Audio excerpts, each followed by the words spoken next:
Bukunya gratis nggak? Gratis, justru di situ kayak perpustakaan biasa aja untuk datang baca atau kerja di situ.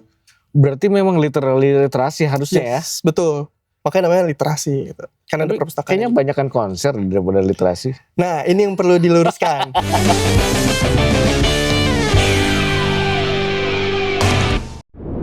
Ayo mulai. Hari ini kita studionya baru. Kita ada di studio TVRI. Belakang kita sebenarnya Gunung Merapi. Kalau kita buka jendelanya cuma karena lagi meletus, jadi kita nggak buka, takut abunya masuk. Dan bersama gua sekarang sudah ada abang-abangan gua. Namanya adalah Saiful Islam Nabawi. Nabawi, subhanallah. Tapi panggilnya Bang Ipul aja. Bang Ipul. Dan dia bentar lagi akan joget dan sambil nyanyi ya Bang Ipul. Beda Ipul itu, beda Ipul. Bang Ipul ini adalah finalis Abang None Jakarta 2023. Oke. Pertanyaannya gini. Pertama nih. Apa tuh? Kenapa mau jadi Abang None? Ini ada jawaban jujur dulu nih. Oke. Jujur tuh diajak sebenarnya, diajak teman. Kayak klise nih pasti nih. Jujur kayak sebenarnya kayak gue introvert gak mau ikut ginian. Tapi diajak, yaudah ya gue temenin. Oke. Temen lu nggak ikut? Temen gue ikut. Tapi nggak kepilih. Gak kepilih. Ini jadi, pasti ya selalu ya. Jadi mungkin buat lu semua kalau lu diajak sama teman, lu jangan ngajak teman lagi. Mending lu diajak. Betul. Pasti yang diajak tuh yang dapat tuh. Tingkatan untuk dapetnya tuh lebih tinggi kalau diajak. Nggak, kok bisa sih? Maksudnya gue beberapa temen gue ada yang begitu juga. Kalau kasus lu kayak gimana? Kenapa jadi lu yang kasus? Bahkan gue milih wilayah, kan kalau misalnya pilih Abang None itu harus tentuin wilayah dulu ya, mau di mana sebelumnya, habis itu ke provinsi. Nah gue tuh pilih wilayah Jakarta Barat. Jakarta Barat tuh gue bener-bener kosong yang nggak tahu apa-apa, sayang kota tua. Udah tok. Gue gak tahu kalau di sana ada pasar bunga, gue baru tahu pas ikut Apnon. Pasar bunga Roblong. Baru tahu. Gue baru tahu. Nah, gue baru tahu gara-gara ikut Apnon. Terus kayak ya udah gue ikut seleksinya kan. Kebetulan gue emang punya basic pengetahuan tentang mais lah gitu. Oke. Nah itu mais itu kalau lu nggak tahu itu tikus ya? Bukan mais tikus.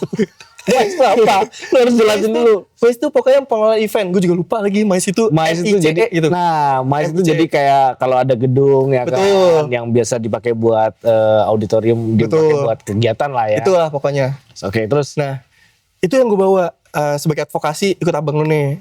Oke. Nah, bawa embel-embel community lah. Nah, kayak juri demen nih sama gue nih cara ngomongnya.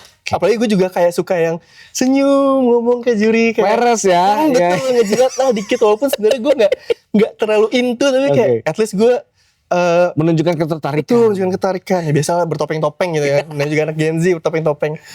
Lolos lah dapet. Oke. Terus kayak ya udah lanjut terus pas di tengah-tengah gue udah mulai mood swing kayak gue capek, gue ngapain sih ikut ginian, kan ada karantina ya.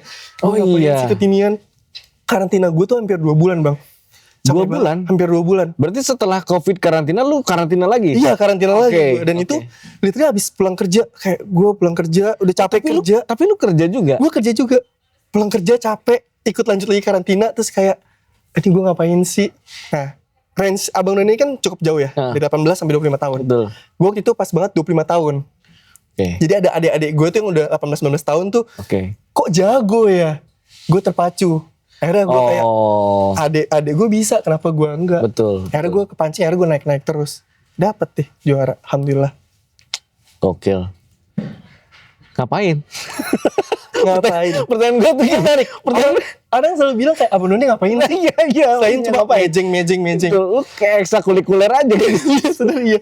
Jadi kita tuh sebenarnya punya sebuah misi. Kita bukan cuma duta budaya, tapi kita juga membawa duta Jakarta gitu. Program-program Jakarta tuh kita bawa.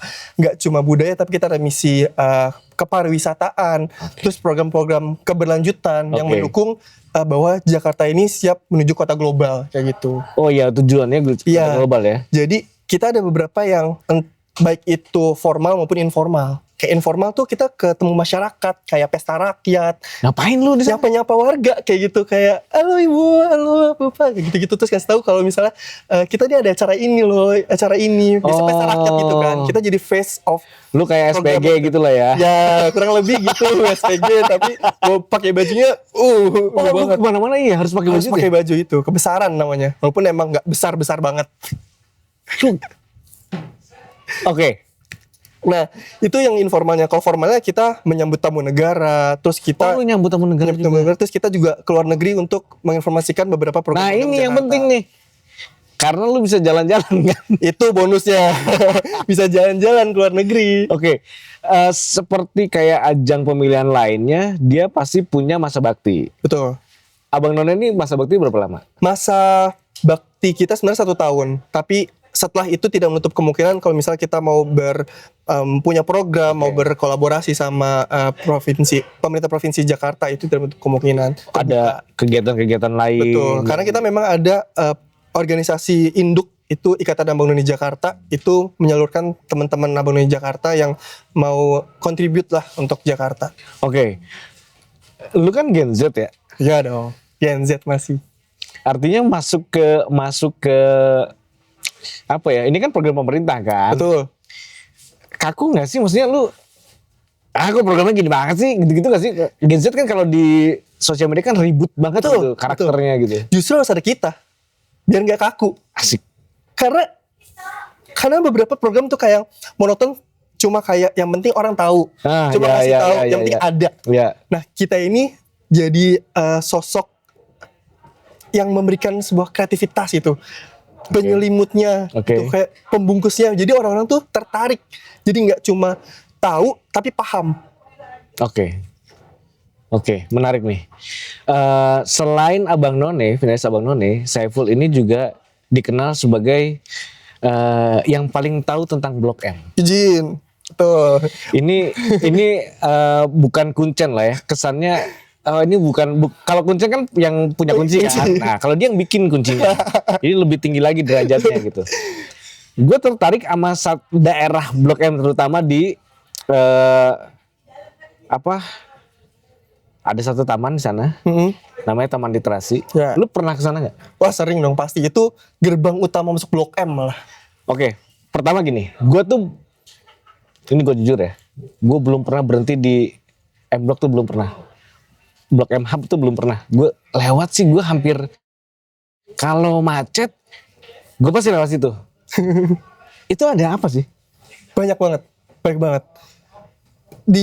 Sebenarnya itu kepengurusannya beda-beda, beda-beda instansi. Tapi sebenarnya kita satu pagu lah kalau bisa dilihat, satu visi jadi hub baru, pariwisata baru. Jadi kalau misalnya orang mau kemana, ke Blok M, karena banyak banget food and beverage. Makanan ya? Makanan, itu surga inilah kulineran. Apa aja ada yang viral-viral tuh pasti di Blok M. Iya sih. Dan terus, itu sebelah mana sih? Maksudnya kan gue tau yang Peruri ya? Peruri, yes. Jadi gue masuk di Perurinya gitu maksudnya? Iya, 101 itu udah M Block namanya. Oke. Yang hubnya di situ Blok juga? M Hub itu lebih ke yang dekat MRT, turun ke bawah. Sama lurus ke sana.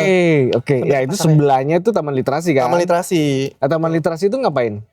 Sebenarnya itu yang gue tahu itu dia taman yang memang dia jadi ruang ketiga untuk pertemuan, bisa dibilang community lah. Komunitas kayak lu mau ngapain sih, mau di mana, itu ada ruang ketiga yang udah disiapin sama pemerintah. Jadi namanya ruang literasi ini. Taman Literasi. Basically di situ juga ada, nggak hanya taman tapi ada perpustakaan juga. Bukunya gratis nggak? Gratis, justru di situ kayak perpustakaan biasa aja untuk datang baca atau kerja di situ. Berarti memang literasi harusnya ya? Betul. Makanya namanya literasi gitu. Karena ada perpustakaan. Kayaknya banyakan konser daripada literasi. Nah, ini yang perlu diluruskan. Sebenarnya kata literasi itu nggak hanya baca tulis. Tapi itu lebih ke calistung, bukan cuma calistung. Bukan cuma baca tulis hitung, bukan. Lebih ke proses gimana kita memahami sebuah konsep dari literasi itu sendiri. Karena literasi itu banyak. Literasi keuangan, literasi digital, literasi seni. Makanya kenapa banyak banget orang tuh, gue lihat juga ya di sosmed, taman literasi ini udah bukan taman literasi, lebih ke taman konser. Iya benar. Karena emang banyak konsernya di situ. Raisa. Kemarin tuh Raisa ramai banget. Gue akhirnya nggak bisa lewat Blok M tuh gara-gara dia. Iya, macetnya banyak banget kan gitu. Karena emang balik lagi, literasi itu luas. Nggak cuma tentang baca tulis buku, baca tulis hitung, tapi lebih ke memahami dari konsep literasi itu sendiri. Banyak banget aspek-aspeknya, dan musik itu masuk ke seni. Tapi daily kan biasanya kan kalau konser-konser kan Sabtu Minggu gitu ya. Nah dailynya tuh berarti benar-benar cuma taman, perpustakaan gitu ya. Terus kalau lapar makan di situ. Betul. mungkin kalau misalnya weekend tuh biasanya suka dipakai sama ya konser-konseran. Tapi kalau misal daily weekdays-nya tuh ada beberapa komunitas yang sering gue lihat ya. Kemarin tuh gue pernah lihat ada ibu-ibu angklung yang sebenarnya udah tua, udah sepuh gitu. Mereka latihan angklung dan pengen perform Di situ. di tengah situ. Jadi benar-benar ternyata ruang ini tuh bukan cuma taman tapi emang jadi public space lah ya. public space untuk mengekspresikan apa yang mereka suka gitu. Oh. Jadi itu gue emes banget sih. Selama nggak kriminal ya. Ya itu udah pasti selama nggak kriminal. Terus kalau misalnya gini, kalau misalnya ada anak, taruhlah komunitas gua gitu ya, mau ke sana gitu, bayar nggak sih? Oh, atau mesti ngapain gitu? Enggak. Justru Taman Literasi ini tuh salah satu taman yang dikelola juga sama pemerintah, dipantau sama pemerintah juga. Jadi totally it's free. Dan setahu gue udah 24 jam juga. Oh iya? 24 jam. Jadi gak akan tutup tuh taman. Jadi jam 3 pagi abis makan haka dimsum misalnya, langsung nongkrong situ. Nyebrang doang. Malam-malam ngobrol-ngobrol, ngerumpi. Iya, dan itu taman. Tapi kayaknya agak gelap dah. Nah, sekarang kemarin tuh gue liat ada tukang yang masang lampu di situ. Jadi tukang masang malam-malam tukang kayak wah ditambahin lampu nih. Kayaknya dia karena emang dulu kan gelap banget karena emang gak sampai jam 12 malam juga kan. Terus setelah diminta sama gubernur untuk 24 jam mulai dipasang-pasangin lampu tuh kemarin gue lihat. Jadi terang lah bisa dilihat kayak. Oke. Nah, itu kan Jakarta Selatan. Jakarta Timur tuh ada apa ya? Timur tuh yang biasa dijual tuh Velodrome sama Ecosian Park berkuda. Sama banjir ya? Sama banjir, punten izin teman-teman Timur. Ya itu yang dijual sama Jakarta Timur pariwisatanya. Tapi kayaknya nggak se-heavy. Mungkin karena apa? Gayanya beda kali ya. Iya, balik lagi ke karakteristiknya sih. Karakteristik tempatnya itu pasti beda banget. Kayak Blok M ini kan memang yang lebih ke banyak banget Gen Z yang emang pengen sekedar hangout, cuma pengen makan kulineran. Cuma kalau misal tempat-tempat lain ya punya karakteristik pariwisata itu sendiri. Betul. Barat Kota Tua udah pasti. Gak jauh-jauh Kota Tua udah pasti. Itu katanya bener gak sih museum sekarang dibuka dan lain-lain? Buka. Dan sekarang tuh dia lagi mulai ada mau renov lagi setahu gue. Gue tuh mau renov lagi biar lebih cantik. Enggak cocok. Anak main sepeda kering-kering masuk mall. Iya. Tapi gini, daya tarik sekarang kita lihat dari anak-anak Gen Z-nya sendiri. Anak-anak Gen Z yang baru melek kota atau baru melek gaul gitu ya. Setertarik apa mereka datang ke taman literasi misalnya atau ke museum gitu ya, dibandingkan dengan ke mall dan nongkrong di rumah sambil main sosmed menurut lo? Mereka ini sih zaman sekarang tuh kalau gue lihat ya, mereka lebih suka grouping gitu, ketemu teman-teman sekedar ngobrol. Kalau misalnya ke mall kan itu nggak ada space untuk yang kayak mereka hangout, bercanda, duduk gitu ya. Nah, ruang ketiga yang disediakan sama pemerintah ini menurut gue jadi salah satu alternatif lain sih untuk hangout. Kayak taman lu cuma bisa beli makan di luar terus habis itu duduk-duduk di taman buat ngobrol-ngobrol, sharing-sharing, itu best place banget sih.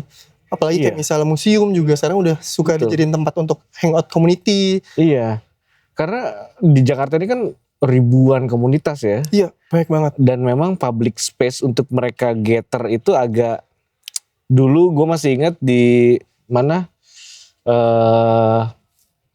nah itulah situ ya. Jadi keluar MRT itu ada taman dikit pada ngumpul di sana gitu kan. Biasanya dijadiin kayak titik temu lah gitu. Iya benar-benar. Gitu. Pada kumpul-kumpul di sana dan itu dari pemerintah sendiri selain misalnya taman yang lu tahu ya, dia kan duta kebudayaan Jakarta, kita mesti cek dia bener nggak. Aduh, siap.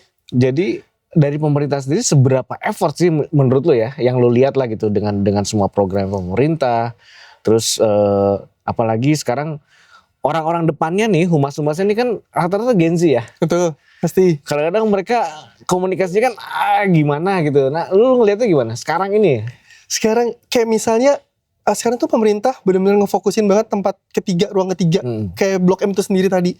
Itu mulai banyak banget yang kayak Blok M dulu orang tahu apa sih? Tempat pengamen, jambret, macam-macam lah, serem lah.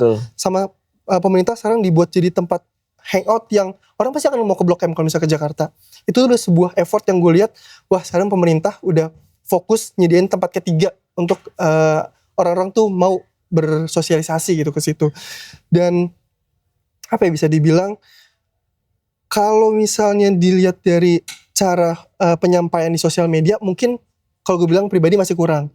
Karena lebih ke normatif, kayak jadi nih. Nah itu. Nih jadi nih udah ada nih gitu. Nah itu sebenarnya balik lagi sih ke peran kita Gen Z yang punya community ataupun influencer gitu ya. Itu yang kita bawa, harus itu kita yang angkat. Bantu pemerintah. Itu maksudnya ya pemerintah collab lah sama gua misalnya apa gitu kan. Kayaknya mereka ini banget. Karena masih normatif banget sih sosial media. Adminnya kayaknya bukan Gen Z ya. Perlu dipertanyakan tuh adminnya tuh. Perlu dipertanyakan. Adminnya kayaknya baby boomers kayaknya. Jadi masih kayaknya enggak deh, ini tidak sesuai dengan norma gitu-gitu ya. Perlu disampaikan kayak tempat ini bisa apa sih, bisa ngapain sih, ada gimmick-gimmick apa sih. Iya gitu, dan cara menerangkannya tuh enggak kayak koran gitu loh. Maksudnya harus lebih interaktif gitu kan. Di Blok M khusus,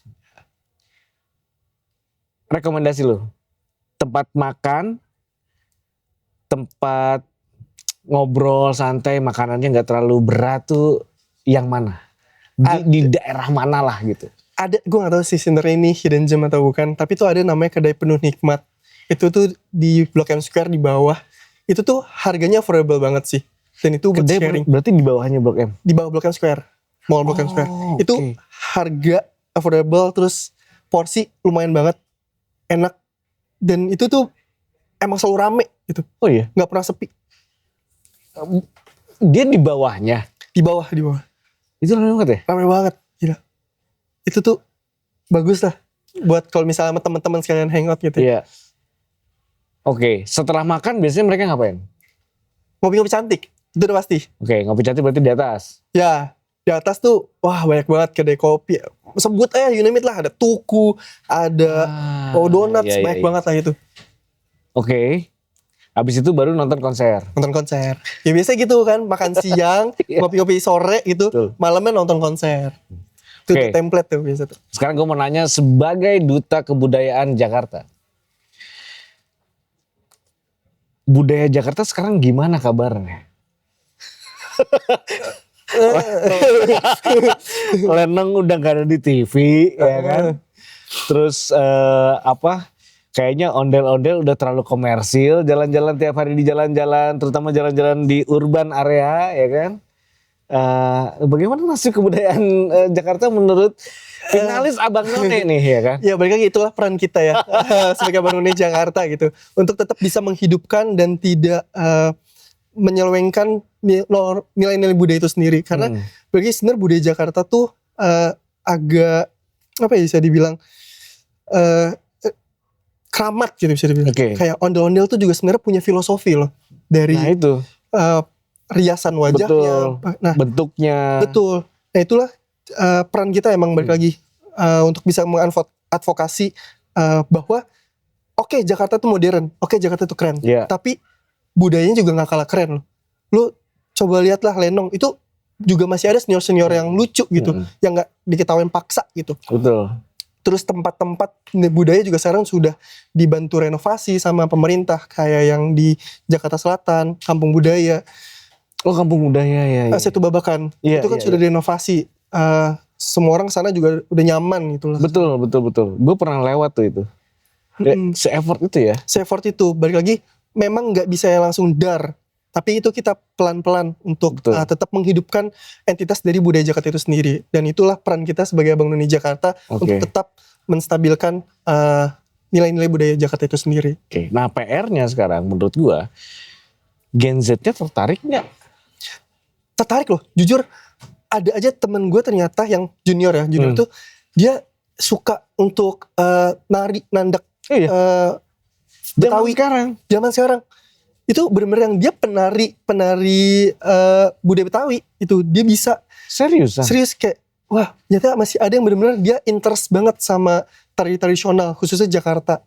Tapi yang bukan yang tari tradisional tapi agak modern enggak gitu kan? Bener-bener tradisional kan? Dan makanya dia sering diajak untuk sama pemerintah Provinsi DKI Jakarta untuk ke luar negeri untuk tampil. Iya. Memperkenalkan budaya Jakarta ya. Dan itu juga jadi ketertarikan sendiri untuk Gen Z lain yang kayak ternyata gue tertarik sama nari dan narinya tradisional itu bisa diajak ke luar negeri juga loh. gitu. Salah satu cara lu kalau mau keluar negeri ya, lu betul. punya skill kebudayaan yang Betul. kuat lah ya. Dilirik, dibawa langsung untuk membawa budaya Jakarta itu sendiri. Tapi mendatangkan pariwisata nggak sih? Mendatang pariwisata sendiri. Karena orang jadi tertarik kayak gue nggak pernah tahu misal budaya gue beda banget sama dia.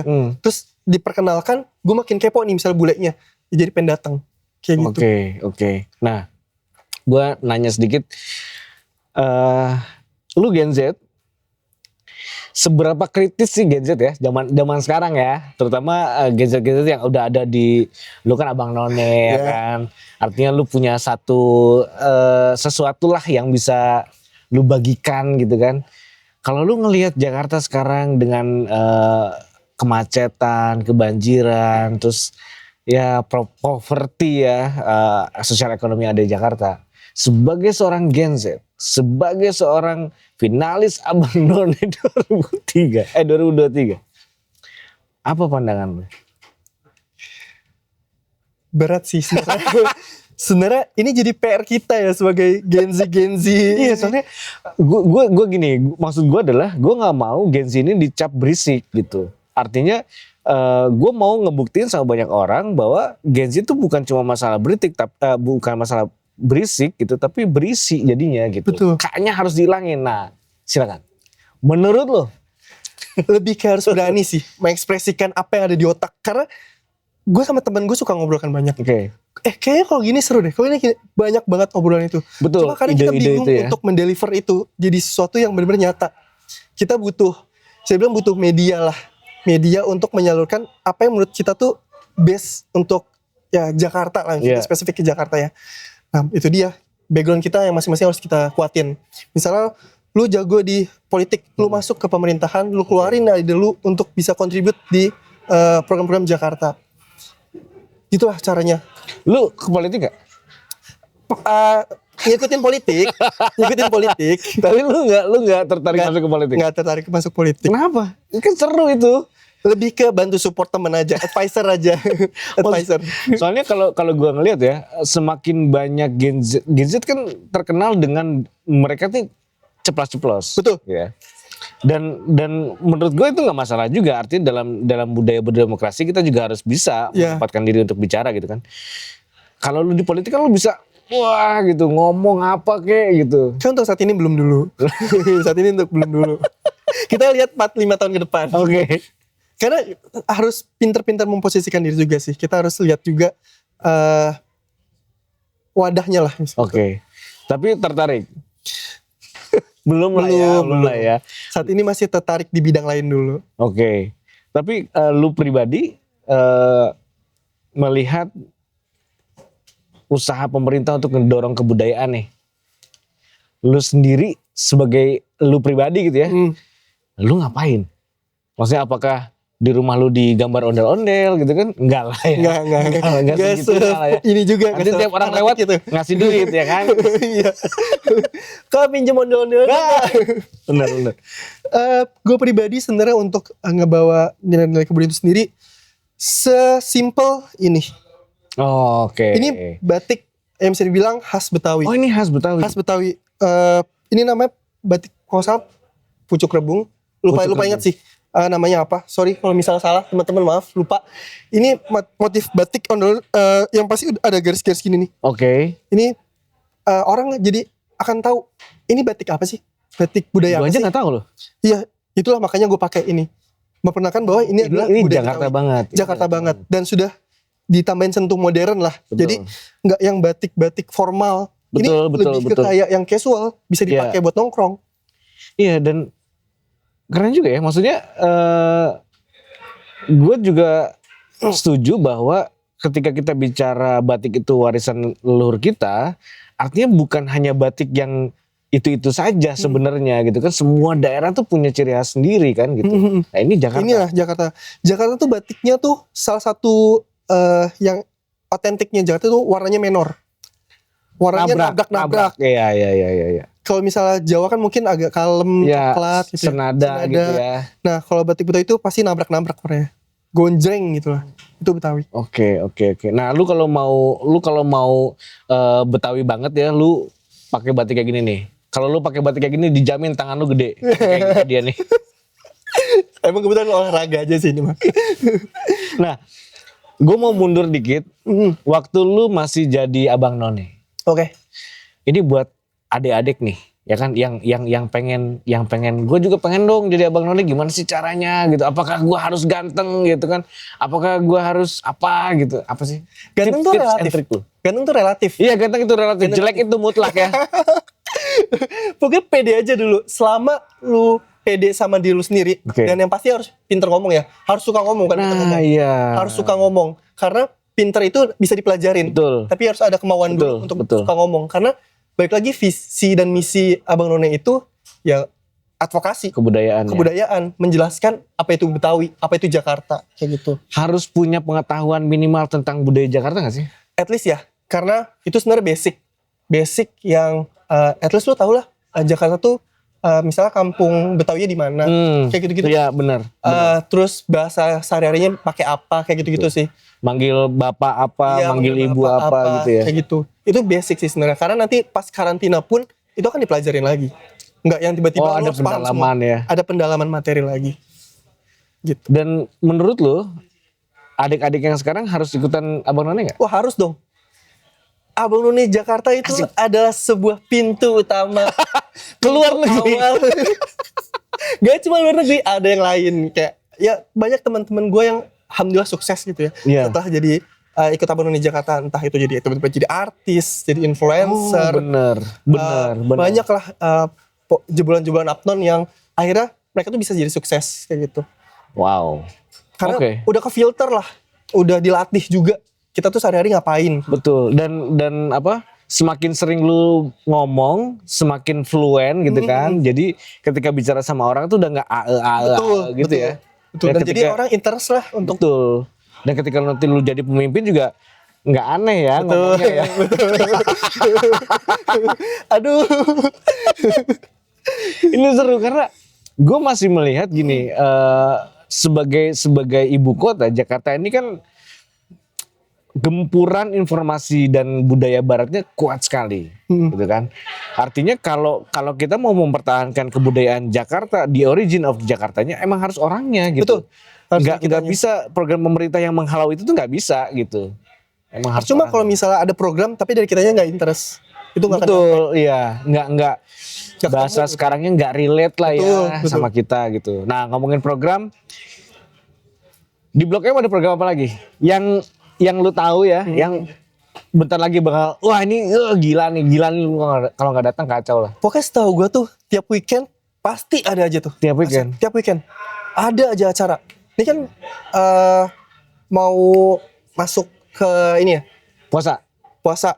Itu pasti nanti entah itu bazar, ada konser religi. Iya, itu pasti banyak banget lah di Blok. Siraman rohan betul. Bisa jadi kayak yang kultum culture tuh bisa masuk situ juga tuh. Nah itu ada tuh nanti. Seru. Ya. Target marketing udah ada tuh semua orang-orang Gen Z tuh. Tinggal disiramin rohani aja langsung. Iya benar. Oke. Saiful Islam Nabawi. Gue thank you banget. Lu udah menyempatkan diri datang ke kita. Di tempat ini sebenarnya yang gue mau olah, yang gue mau eksplorasi adalah gue pengen kasih lihat ke teman-teman Gen Z di luar sana bahwa lu tuh punya kesempatan sebenarnya, tapi lu harus tahu caranya. Lu harus buka informasi seluas-luasnya kayak dia nih. Dia diajak sama temannya ikutan Abang None, dia yang kepilih gitu kan. Kan temennya jadi marahan sampai sekarang. Kabarnya sih sampai sekarang udah gak temenan lagi. Masih follow-followan sih kebetulan. Alhamdulillah masih follow-followan. Tuh, tapi jarang DM ya. Di grup WhatsApp udah pisah grupnya.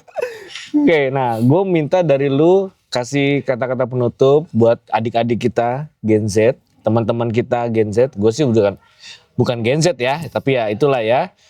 Untuk motivasi mereka. Artinya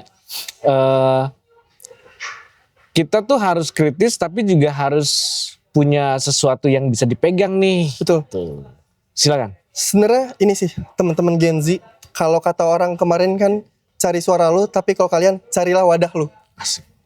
Kita nggak akan bisa bergerak, kita nggak akan bisa ngeluarin ekspresi kita kalau kita nggak di wadah yang tepat. Oke. Kita harus tahu dulu kita mau apa, interest kita kemana, baru bisa kita salurkan di wadah yang tepat. jangan sampai salah langkah, jangan sampai salah tempat, karena itu bakal mengekang kita dan kita nggak bisa berkembang. Thank you. Saiful Islam Nabawi, thank you banget. Dan buat teman-teman semua, demokrasi itu berisik, harusnya demokrasi itu berisik. Sampai ketemu lain waktu. Dah.